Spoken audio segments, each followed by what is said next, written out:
What's up, everybody? Today we're going to talk about Morrison, Colorado, and some things to do this summer in Morrison. We've all heard of the iconic Red Rocks, and we'll get to that. Stay tuned till the end. I'll give you a little bit of a pro tip for attending concerts there that won't leave you out of breath and winded by the time you get to your seat to take in the concert. So stay tuned for that.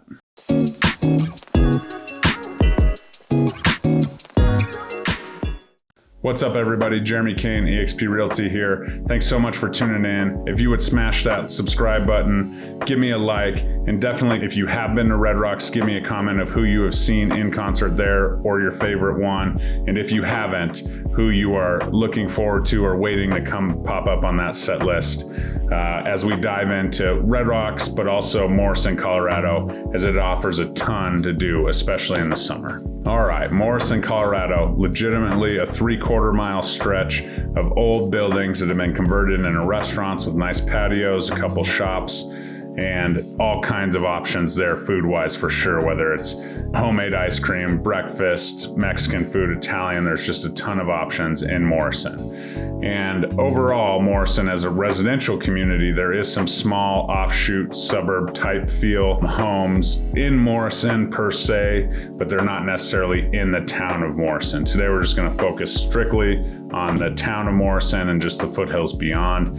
But there is some residential options that are more tract home-like in with a Morrison address, but then there is also homes scattered throughout the foothills that have Morrison addresses as well. So just wanted to kind of point that out. All right, so let's talk about things to do in Morrison, Colorado today. We all know about Red Rocks, and we'll wait till that one till the end, but let's talk about the restaurants. There's a ton of restaurants: Red Rocks Grill, TNT. I'm going to talk about some that I love. The Cow Eatery is a breakfast lunch place. They also have great ice cream. The Cow is located on the north side of this strip, about 3/4 of the way down, and just offers a great breakfast menu. There's enough seating. It is a little tight, a wide variety of beverage choices, as well as that excellent ice cream. If you stop in there for lunch or a late breakfast, kiddos love that ice cream, as well as a huge cow that they can take a picture of or with or on out front. So that's how you'll locate the Cow. And then the other icon, so to speak, is the Morrison Inn. The Morrison Inn has really, really good margaritas and okay Mexican food. Most Mexican restaurants can say they have really, really good margaritas, but Morrison Inn is a little bit different. They have giant pitcher margaritas, so if you order the big one or the extra large, expect a lot there. They also have all kinds of exotic flavors and things of that nature. Really well known for their margaritas, and their food is better than average, I'm not gonna lie. Definitely a combo when you're going to see a concert at Red Rocks. Stop into Morrison Inn for a pregame margarita or a postgame margarita, whichever suits your needs there. But just a great little spot. There are all kinds of different options. There's a good wings place and so on in Morrison, but the restaurants, you will definitely find what you're looking for in the town of Morrison. As you know, Morrison's kind of located just inside the hogback here in Colorado. It is very mountainous feel. There is a creek that runs through the town. You can definitely walk on the path or bike on the path up the creek. Just outside of the town is Lair of the Bear, about 3 or 4 miles up the road. You can definitely hike there.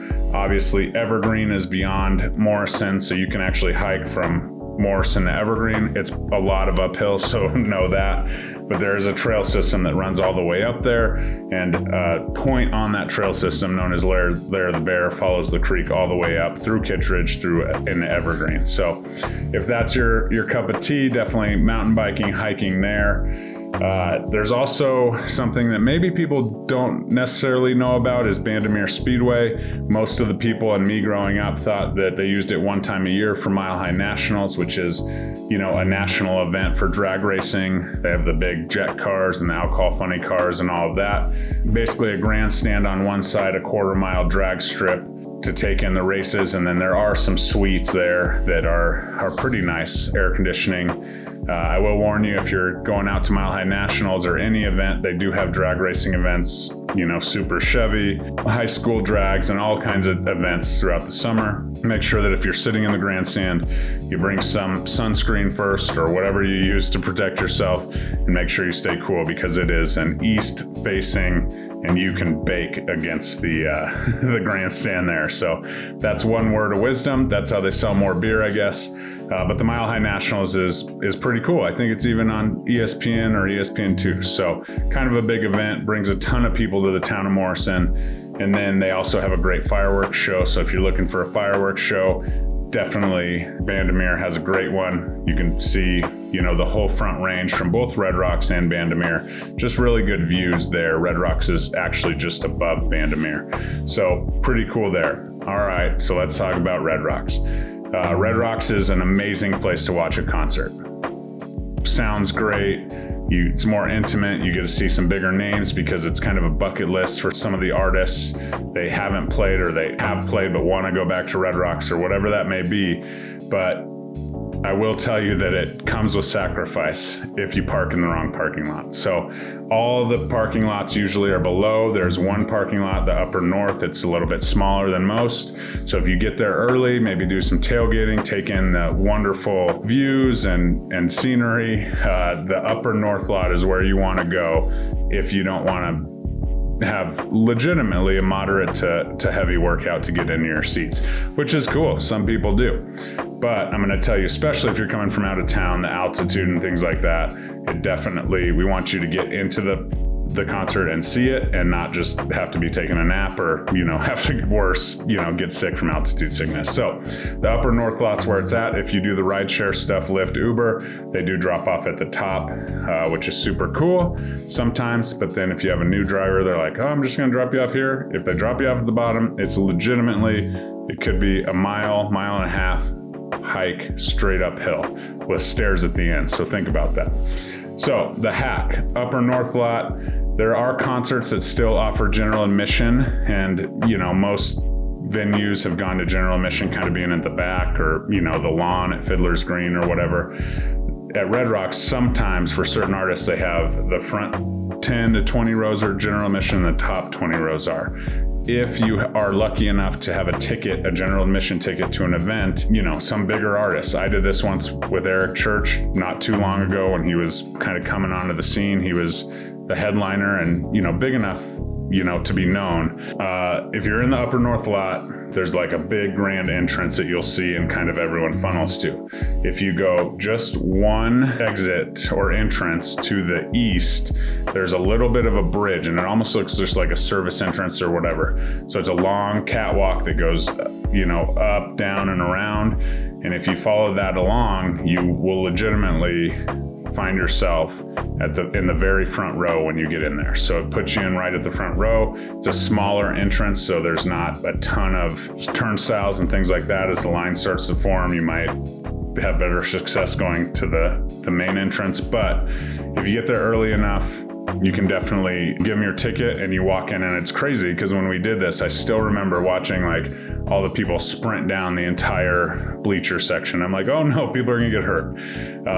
So it was crazy, and we literally just walked in the gate, scanned our ticket and walked 100 feet, and we were in the front row. We ended up in the second row, but just a cool experience. So if that's the case, definitely a unknown fact, and it was actually an accident when I found it, but I wanted to share that with you. So if you get that opportunity, check it out.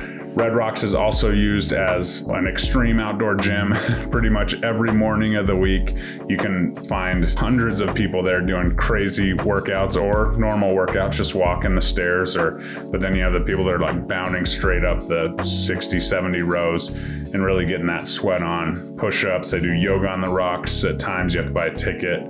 Sunrise service for Easter. So just a really cool venue to kind of take in. It's always wide open. So if you come and there's not an event, you can just literally walk down and walk on stage and pretend like you're singing on Red Rocks. So if you're here, there's no concerts, or you're here kind of fall or winter, you can definitely still get in there and check it out and kind of experience that. Great trails around there as well in the Red Rocks kind of area. So be careful on those rocks, careful on those stairs, but just a really cool and, one place that I'm so grateful I live 5 minutes away from to take in a concert. So that's that.